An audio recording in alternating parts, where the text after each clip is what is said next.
বাড়িতে বসে একদম দোকানের মতো ঘুগনি তৈরি করে খেতে চান? তাহলে এই ভিডিওটি আপনার জন্য। নমস্কার বন্ধুরা, আজকে রান্নাবান্নায় আপনাদেরকে জানাচ্ছি অনেক স্বাগতম। প্রথমে আমি হলুদ মটরগুলো সারা রাত্রি ভিজিয়ে রেখেছিলাম। 7-8 ঘন্টা ভিজালে কিন্তু মটরগুলো খুব সুন্দর ফুলে যায়। আপনারা যদি সকালবেলা ঘুগনি তৈরি করেন তাহলে সারা রাত ভিজিয়ে রাখতে পারেন, আর যদি সন্ধ্যায় তৈরি করেন তাহলে সকালে ভেজালেই যথেষ্ট। এই ভেজানো মটরগুলোকে এবারে প্রেসার কুকারের মধ্যে দিয়ে দিলাম। তাতে দিয়ে দিলাম সামান্য একটু হলুদ গুঁড়ো আর স্বাদ অনুযায়ী লবণ। জলের মধ্যে হলুদ এবং লবণটাকে মিশিয়ে দিচ্ছি। জলের পরিমাণটা আপনারা একটু ভালোভাবে দেখে নিন। মটরগুলো কিন্তু খুব ভালোভাবে ডুবে গেছে, আর মটরের উপরে 1 কড় পরিমাণ জল আছে। এই পরিমাণ জল দিলেই কিন্তু মটর সেদ্ধ হওয়ার পক্ষে যথেষ্ট। এবার প্রেসার কুকারের ঢাকনাটাকে বন্ধ করে আমি 3টি সিটি দিয়ে নেব। সিটি দেওয়া হয়ে গেলে আমি কিন্তু প্রেসার কুকারের ঢাকনাটা মোটেও খুলব না, যতক্ষণ না পর্যন্ত নিজে থেকে চাপটা চলে যায়। এবারে চলুন ঘুগনির জন্য আমি কিছু আলু কেটে নিচ্ছি। আলুগুলোকে আমি একটু ছোট ছোট টুকরো করে এভাবে কেটে নিচ্ছি।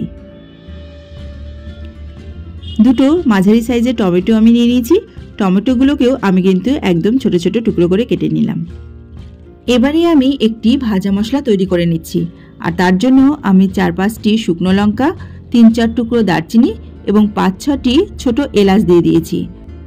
একদম কম আঁচে আমি এই মশলাগুলোকে একটু ভেজে নিচ্ছি। দিয়ে দিচ্ছি 2 চা চামচ গোটা ধনে এবং 2 চা চামচ গোটা জিরে।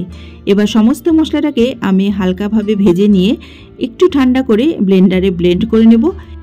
এই ভাজা মশলাটা শুধু ঘুগনিতে নয়, আপনারা বিভিন্ন রকমের তরকারিতে এটা ইউজ করতে পারেন। এতে করে কিন্তু তরকারির টেস্টটা অনেক ভালো হয়। এই দেখুন বন্ধুরা, ঘুগনির মটরটাও কিন্তু এদিকে সেদ্ধ হয়ে গেছে। চলুন আপনাদেরকে দেখিয়ে দিই ঘুগনির মটরটা ঠিক কতটা পারফেক্টভাবে সেদ্ধ হয়েছে। এই দেখুন, আঙুলে চাপ দিতে কিন্তু মটরটা একদম গলে গেল। চলে এলাম এবার গ্যাসের উনুনে। কড়াইতে আমি তেল গরম হতে দিয়েছিলাম। তেলটা গরম হতেই আলুর টুকরোগুলোকে ভাজার জন্য দিয়ে দিলাম। এই আলুটা কিন্তু খুব বেশি লাল করে ভাজার কোনো দরকার নেই। গ্যাসের আঁচটাকে আমি মাঝারি হিটে রেখেছি এবং 2-3 মিনিট আমি আলুটাকে এভাবে একটু নেড়ে চেড়ে নিচ্ছি। আলুতে দিয়ে দিচ্ছি সামান্য পরিমাণে একটু হলুদ গুঁড়ো আর স্বাদ অনুযায়ী লবণ।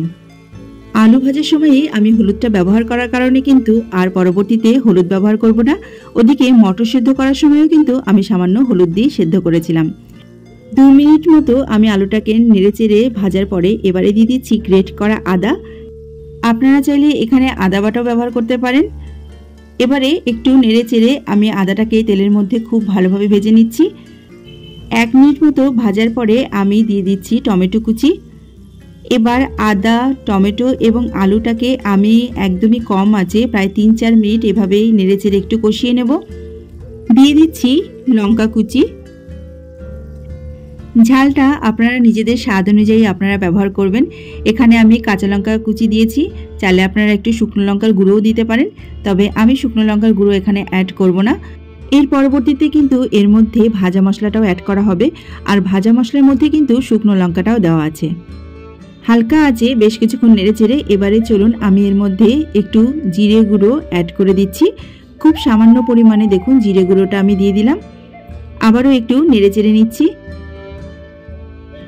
এখন আমি দিয়ে দিচ্ছি 1/2 চা চামচ কাশ্মীরি লঙ্কার গুঁড়ো। আপনারা চাইলে এই কাশ্মীরি লঙ্কার গুঁড়োটা ব্যবহার করতেও পারেন, আবার নাও করতে পারেন। এতে করে কোনো রকম ঝাল হবে না, কিন্তু ঘুগনির কালারটা খুব ভালো আসবে।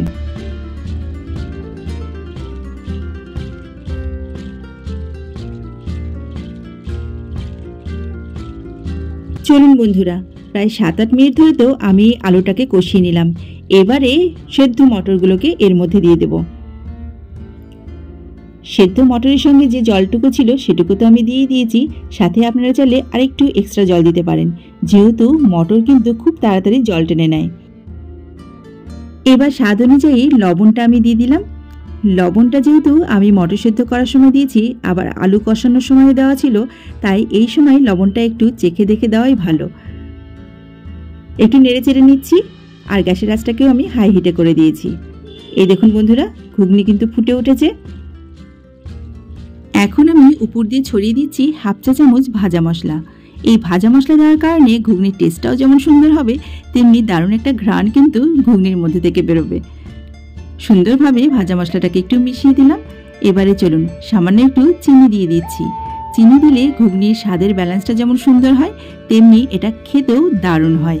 আপনারা যদি চিনি একদমই খেতে না চান তাহলে কিন্তু এটাকে স্কিপ করে দিতে পারেন। চলুন বন্ধুরা, হাই হিটে এবার আমি ঘুগনিটাকে আরও 2 মিনিট মতো একটু জাল দিয়ে নেব। এই দেখুন বন্ধুরা, ঘুগনি কিন্তু পারফেক্ট ঘনত্বে চলে এসেছে। এর থেকে আর ঘন করার কোনো দরকার নেই, যেহেতু ঠান্ডা হলে এটা কিন্তু আরেকটু জমে যাবে। এবার গ্যাসের আঁচটাকে আমি বন্ধ করে দিচ্ছি এবং একটি সার্ভিং প্লেটের মধ্যে আপনাদেরকে ঘুগনিটাকে নামিয়ে দেখাচ্ছি। ঘুগনিটাকে একদম পারফেক্ট দোকানের লুকে আনার জন্য আমি আরও কিছু উপকরণ এখানে নিয়ে নিয়েছি।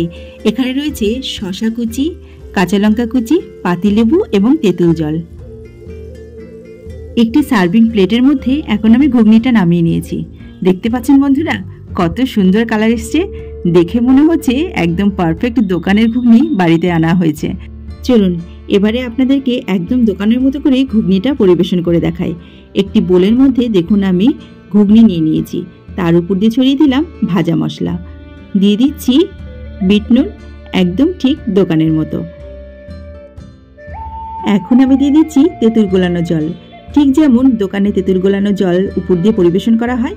দিয়ে দিচ্ছি শসা কুচি, সেই সাথে লঙ্কা কুচি, দিয়ে দিচ্ছি কয়েক ফোঁটা পাতিলেবুর রস, সবশেষে দিয়ে দিচ্ছি ভুজিয়া। কি বন্ধুরা, দেখে মনে হচ্ছে না একদম দোকানের ঘুগনি আপনাদের হাতে তুলে দেওয়া হচ্ছে? এভাবে কিন্তু প্রতিটি স্টেপ ফলো করে আপনারা বাড়িতে খুব সহজে দোকানের মতো করে ঘুগনি তৈরি করে নিতে পারেন। আজকে তাহলে এই পর্যন্তই বন্ধুরা। যদি ভিডিওটি ভালো লাগে তবে অবশ্যই একটা লাইক করে দেবেন, আর সেই সাথে আমার এই ছোট্ট চ্যানেলটিকে সাবস্ক্রাইব করতে ভুলবেন না। আজকে তাহলে এই পর্যন্তই। সবাই ভালো থাকবেন, সুস্থ থাকবেন। আজকের মতো নমস্কার।